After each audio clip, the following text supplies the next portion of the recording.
Hello everybody, I'm your boss, Joe Boss, and welcome to another stream, another nice Friday stream going into the weekend. There were a lot of people who got caught with their pants around their ankles today because they didn't understand what happened with NFP. If you read any outlooks, if you stay up to date with like once a day for 10 or 15 minutes, if you know where to look, you can just get a nice little summary and get caught up on all of the major economic news you need in order to make sure things like this here aren't actually surprising you, right? Now, it also does require that you are up during these economic events, right? That's one of the bad things about trading in FX is if you want to sometimes catch some of these trades, you have to be awake long before, at least a couple of hours usually before these events come up, so you can wake up, eat breakfast, get ready,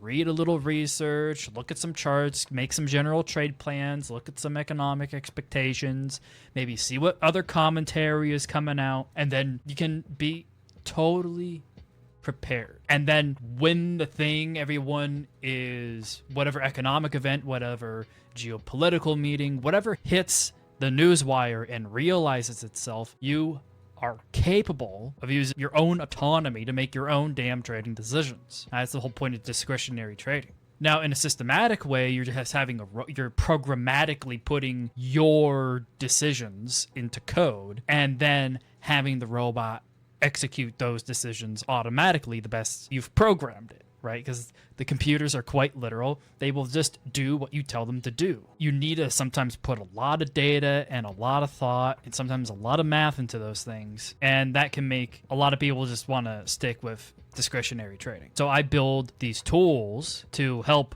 with that. Now, I'm not here to talk about my tools. I'm here to talk about the dollar smile, because when it comes to discretionary trading, you have to really understand what it is you're doing, what it is you're trading. And if you don't, you'll, like I said, just get caught with your pants held down around your waist and you'll trip and fall over yourself. Let's go ahead and cover some stuff here on the dollar smile. I went ahead and I made this post saying, hey, we're going to do this stream today. And I want to point out in sales terms, what is the main pain point that I'm trying to identify here. Like, why are we talking about the dollar smile theory? Well, we had US non-farm payrolls come out. If you look at this chart, you can probably very clearly tell where those non-farm payrolls came out. And we went far, far, far. Now, if you were just using this indicator, you're like, oh, maybe we got our low around here. No, that's too late.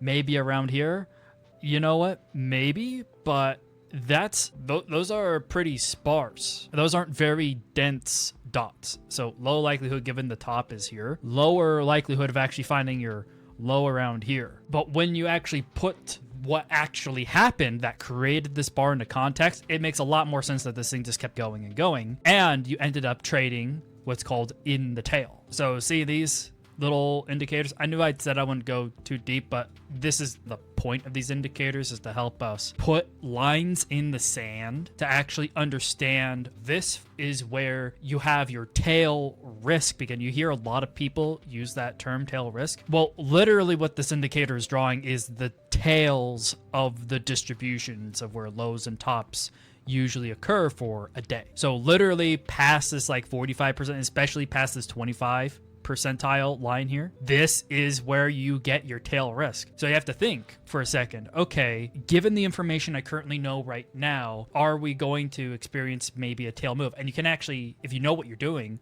almost anticipate, hey, we're probably going to blow past this at least 50th percentile, and Lord knows where we're going to stop. Maybe we'll stop around this area here. But if it was really a big deal like what we had today with USNFP, what happened with USNFP today, to give the context, is it came out totally freaking bonkers, man. You can see as soon as it came out, we have a channel that's connected directly to Financial Juice. So as soon as something hits the wire of Financial Juice, not only are we reading it, but we have the ability to immediately forward it to other channels and to DMs with our friends.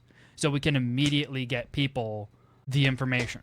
Now, there is a bit of a delay here, but that delay usually is not very significant. It wasn't significant in this scenario, and a few times, it's like as soon as the news starts hitting the wire, things are moving like 50, 100 pips. And even in those situations, most people will not even be getting the news that quickly. Literally, only robots are going to be interpreting and trading that type priority of news that quickly and that directionally fast. It's really in those situations you have to put things like stop losses in place to protect your ass, because it moves 100, or in those scenarios, price could move 50, 100 pips in a couple of minutes, and then by the end of the hour, you've moved several hundred. Don't get totally railroaded because you were away from the computer just for an hour or a little bit, or you were asleep. You were asleep. There's nothing you could have done unless you maybe had your phone next to your head and alarms going off saying alert hit, price hit, indicator going off, right? So if you have that kind of life where you just have your phone next to your head and it's constantly willing to wake you up in the middle of the night, ruin your sleep like that, sure, go ahead. What caught a lot of people off guard is that when NFP occurred, it was like, oh my God, the payrolls, they came in so much higher. I'm trying to find the actual, and I should be able to scroll back here a little bit. Yeah, so actual was 172,000, forecast was 85. Also, the last number got revised higher. That was the big surprise, is that the revisions were significantly bullish. So it wasn't just, oh, that's a really good NFP. It's, oh, not only is that a good NFP, but the last 2 or 3 NFPs also got a bullish revision, which is not common. I really don't know the last time that's actually happened, where we got a bullish surprise and then 2 bullish revisions for the prior months. The result was bullish CAD too. Yeah, so we could check out dollar CAD, and you could see dollar got a lot stronger here against CAD as well, but not as strong. It was able to hold up a little bit more reasonably. So why did CAD, for example, only move 64 while New Zealand dollar, yikes, New Zealand dollar moved 80 pips. Aussie dollar moves almost 100 pips. And then Euro dollar, I think it moved 90 pips, right? 119 pips. My bad. I was about 30 pips off there. 119 pips, right? So what's the deal here? Well, it's not just NFP going gangbusters, right? Because there have been times where we've had a positive NFP, but it doesn't move prices like 100, essentially 100 pips, let's just say, for a rule of thumb. Right? Why? We get the positive reversals. That was really good. But there's other factors to keep in mind that we also had leading into this that was making people over the last couple of weeks, including myself, have more bearish biases. If I turn my drawings back on, you could see I was trying to catch a short, trying to catch a little long there, trying to catch a short there. Going into this week, I was trying to catch a little short off these yield spreads going more negative, and that's this indicator, by the way. And now the yield spreads are moving back down negatively on a catalyst. I'm going to do something here. I'm going to move this guy over here. What I'm going to do is show you guys, okay, it's not just NFP. If I go ahead and I look at GDP, European momentum appears fragile with UK GDP essentially flat and employment growth has stalled. Swap markets at least expect one more RBA hike in November as the likely month. This persists despite Q1 GDP slowing. And then it's slowing in New Zealand. And it's slowing in the rest of Europe, in the Euro area. GDP across many countries in the developed and developing world is slowing down, but the United States, while its GDP may also be a bit stagnant, it's actually still doing better than the rest of the world. Also, similarly with inflation, because the United States produces now so much energy and exports so much energy, it's able to at least stall energy prices much more consistently across the continental United States versus what other countries are having to deal with, which is much much higher energy prices. We actually have a whole thread that we've been watching for, oh my God, when did it start? Pretty much since the beginning of the commodities crisis. We have this Aussie fuel shortage / recession tracker thread. And it's just been, look, Australian housing price forecast scenarios. So we're keeping an eye on Australia specifically. And there's all sorts of things going on fiscally. They're trying to pass different laws, trying to make sure different taxes are essentially put on pause or not paid. And there's a lot of that going on in a lot of European countries too, where some taxes are just straight up being put on hold. The government's saying, do not pay these taxes. It's costing too much, and it's what we can do on our part to try and keep energy prices lower. I read somewhere, I think it was in Ireland, that a huge chunk of the price that people pay at the pump in Ireland, it's like something almost like 40% of the cost was taxes. Taxes.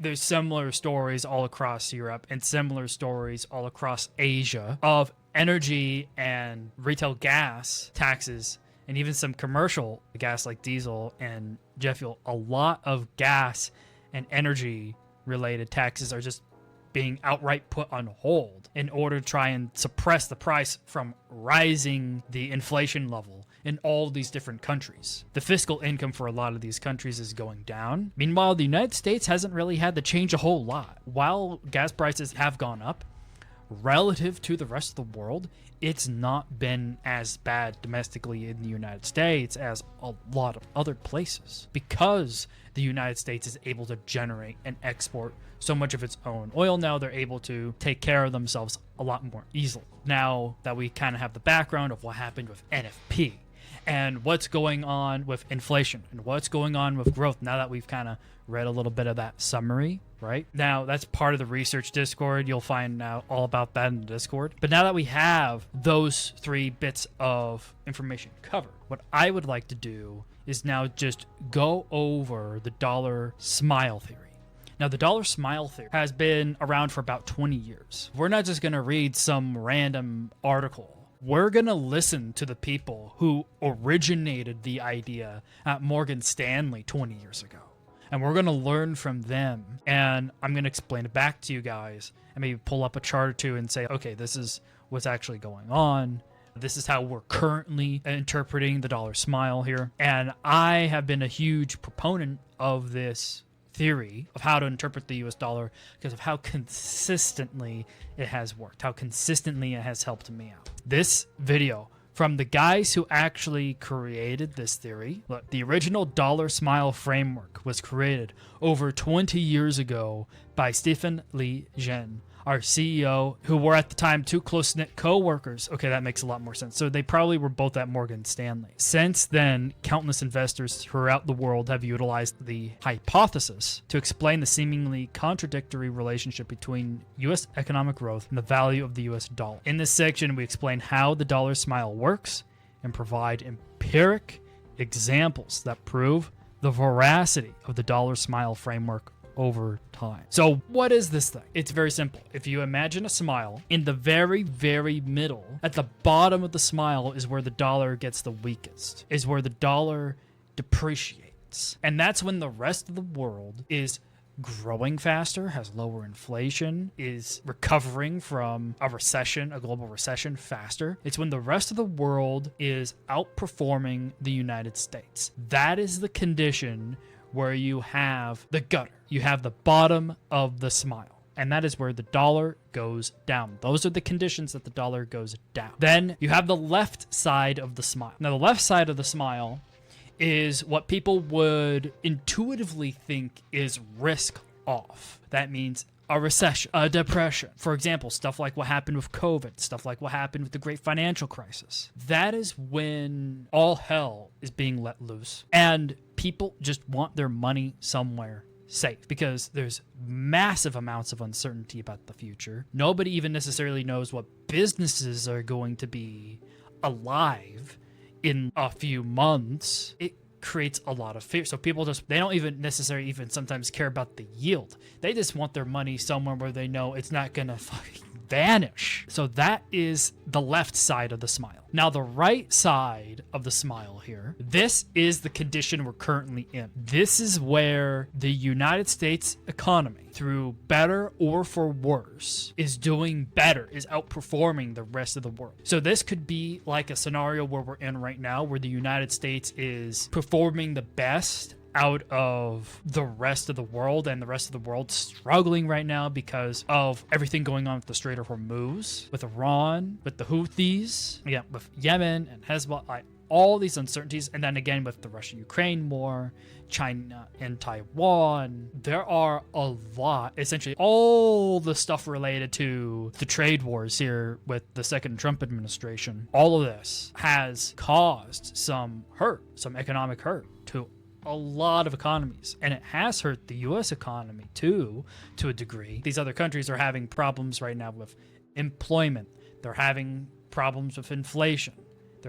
And these might not be like the worst, absolutely most devastating problems in the world that are totally going to destroy your economy. It's just, no, this is just making it harder for us to compete relative with other economies, and we're doing the best we can to stay competitive. And it's just really hard in that scenario to compete with the United States because they have so much money, because they have some of the best businesses in the world, because they're able to manage their inflation, and they have the world reserve currency. So it's in these scenarios that you get put into C, where it's not necessarily, okay, things are going absolutely terribly, and that puts you here in the left side of the smile, and the rest of the world isn't doing better than the United States, so it doesn't put you down here at the bottom of the smile in the gutter. So it puts you over here, where no matter the scenario where you're having, let's say, declining growth, generally, let's say all countries are declining or all countries are accelerating, it's who's at the top of that acceleration and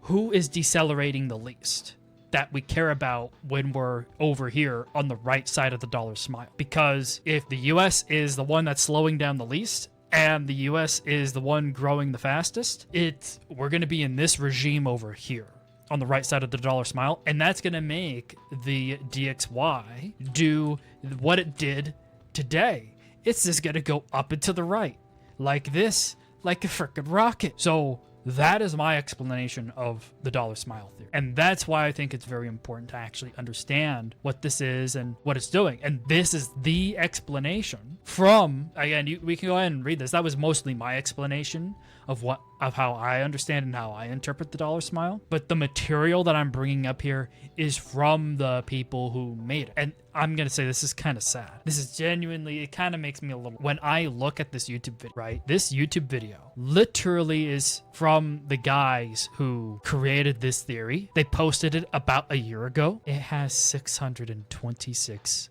views. I'm like, how can it have so few views? How could it have so few views? There are so many videos, like the one I'm doing literally right now, and so many articles. This video's been up for a year of one of the most important theories for FX traders by the guys who made it, and it's got just over 600 views. It's kind of crazy. Look, I know people don't go out really looking for economic content, right? But you would think traders that are really, really into this stuff, like I am, would naturally find this content and be able to be like, oh, let me finally go and watch from the guys who made the theory how to interpret the theory on the dollar smile. Right? And I posted this a long time ago. This video in the Discord. You can see there's this little search in the middle. Look, this was from, April 20th. At 4:21, 1 minute off from 4:20.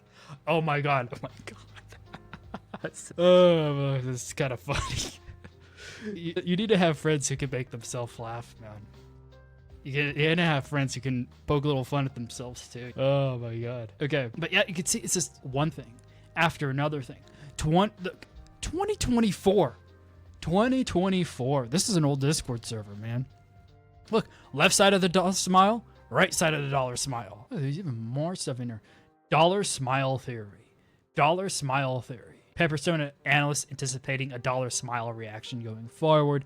Yeah, so it's like, even if I'm listening to other analysts discuss what their doing. And they mention, here's how I'm going to be interpreting the dollar smile. I'm like, hey guys, here's a really good example of how a professional, of how someone who's probably at a brokerage, at an exchange, at a bank doing analysis is interpreting this theory right now for these assets. Again, this is a research focused Discord. We put the research on the front end and then we take the trading next. That's also how to get new people really on point really quickly. Just front load the research. Say, hey, get comfortable with reading this stuff. If there are things you don't understand, just ask. And then you just slowly are building up a larger and larger group of guys who actually know how to read the research. And you know what? Some guys, they're busy as hell. They don't have all day to be reading stuff. They need summaries.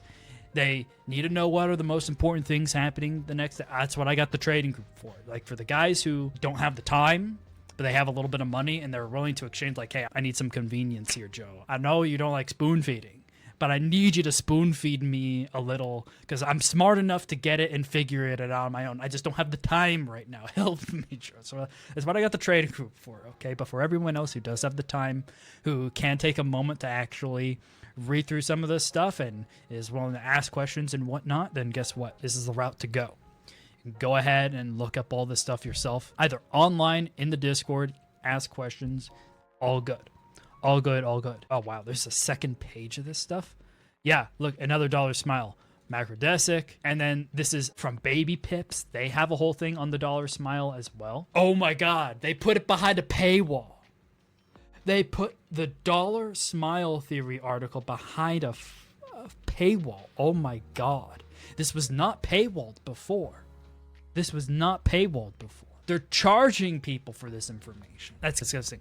How about this? Let's listen real quick. Let's give this video a view. Let's give this video one more view so it gets a little bit more popular, right? And if you guys want to watch it yourself, I'll just chuck it into the general chat or the FX chat. I'm just going to chuck it into the FX channel. So if you're here on the Discord, go to the trading channels. It's here on Forex. I'm going to go ahead and pause the music and we'll listen to the video and the video's only 3 minutes long. The original dollar smile theory was developed over 20 years ago by our co-founders and co-CIOs, Stephen Lee Jen and Fatih Yilmaz. It was created to describe the somewhat counterintuitive relationship between US economic growth and the value of the US dollar, and has been used by countless investors worldwide ever since. In this video, we explain how the dollar smile theory works and explore the three phases, namely fear, the gutter, and greed. So what does the dollar smile refer to? Simply put, when the US economy significantly under or outperforms the rest of its peers,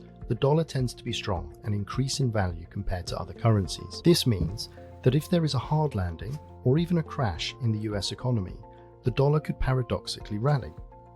The theory and the reference to the smile is based on the fact that the dollar occupies a hegemonic position as international safe haven currency that, at least until now, has remained popular for capital transactions, even though the market share of the US economy as a proportion of the world's economy has steadily shrunk for 2 decades. In the fear mode portion of the framework, we could see US dollar strength due to a global recession and risk aversion. When global markets underperform, a risk-off scenario takes place when investors seek safe haven assets like US treasuries, for which they need dollars. Hence, the US dollar strengthens due to its higher demand, independently of the state of the US economy. Moving from the left side of the smile, we enter the gutter, where we can see a weakening of the US dollar due to a US economic slowdown relative to the rest of the world economy. There you go, rest of the world. Due to poor performance as the US economy struggles in a weakened long-term economic trend, the US dollar starts to drop as money flows back into riskier assets. Finally, on the right-hand side of the dollar smile, we enter greed mode, where we can see a strengthening US dollar due to strong US economic growth. As the global economy rebounds and optimism returns, the US dollar appreciates and recovers. The economy enjoys GDP growth and expectations of higher interest rate rises. Oh no, that's my trigger word. Expectations. Oh no, expectations is my trigger word.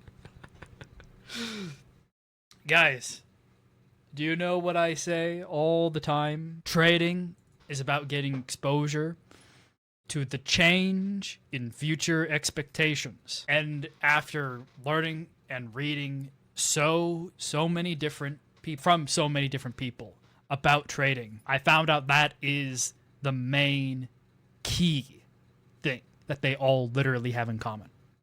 They focus on what can change between now and the future. What are the current expectations, and what new information comes into the market, comes down the squawk, comes down the newsfeed, that can change our expectations of the future. And that's what causes a change in the movements of markets. So when that NFP came down and said, U.S. employment is doing phenomenally better than you expected, and none of that, we're revising the last 2 months on top of that. That's a huge, you can just simply call it, hey, this is a huge surprise. But it changes not just, okay, what was I expecting for NFP that day, and therefore how should I trade that day? This changes the future expectations that come down the pike for the rest of, frankly, the next quarter. This is that big of an improvement in NFP, that big of a positive surprise, that it changes expectations going out months. It changed our expectations going for, hey, when will the Fed hike, cut, hold? What are the odds of those occurring? Going all the way into the end of the year. Those rate cut, rate hike, central bank policy expectations change not just for the next month, not just for the next meeting or the meeting after that. It changes essentially between now and the middle of next year. The probabilities for what's expected gets updated almost continuously, all in the same day. Within a little bit of the information getting released, it gets priced in. So it's important to understand how new information updates and changes future expectations. So there's my little +1 rant there on expectations. In summary, the more significantly the US economy lags or has a clear lead towards the rest of the world, how much more significantly the United States leads or lags the rest of the world, the stronger the US dollar tends to be. If the United States is in the first, second, or third ranking, you're going to end up on the right side of the smile, first, second, or third ranking across a bunch of different economic variables. If, for example, I know this because I watch Trader Nick, and I'm friends with guys who are in Trader Nick's Discord and have the Edge Finder. He's been posting on all his videos on the Edge Finder. Guys, look at the scorecard for the US dollar. It's insane right now how much more positive the US is just on a basic macroeconomic scorecard compared to the rest of the world. It puts a lot of pressure behind people to stay long the dollar just on a momentum basis, because scorecards are a type of macroeconomic momentum trading. Essentially, it's a type of swing trading, but it can really help with informing kind of how to prioritize what currencies and what assets to go at, depending on how the scorecard changes over time. Now, when the United States is kind of in that third, fourth, fifth, sixth place, but it's not in dead last, actually, even if it is also in dead last, then that means that the rest of the world generally is improving at a faster rate than the United States. So the dollar devalues, and that is the keyhole, the gutter that you have there, where the dollar actually goes down in value. And this is why it's so confusing to so many people to actually find out, when does the dollar go up? When does it go down? And this is the useful bit, right? This is the useful bit to actually start with doing some much more competent interpretations of the dollar. We'll go ahead and let you guys go. I will see you all in a bit, all right? And I'll be hanging out in the Discord actually later this evening. So if any of you guys are on and still watching, I'll be on, all right?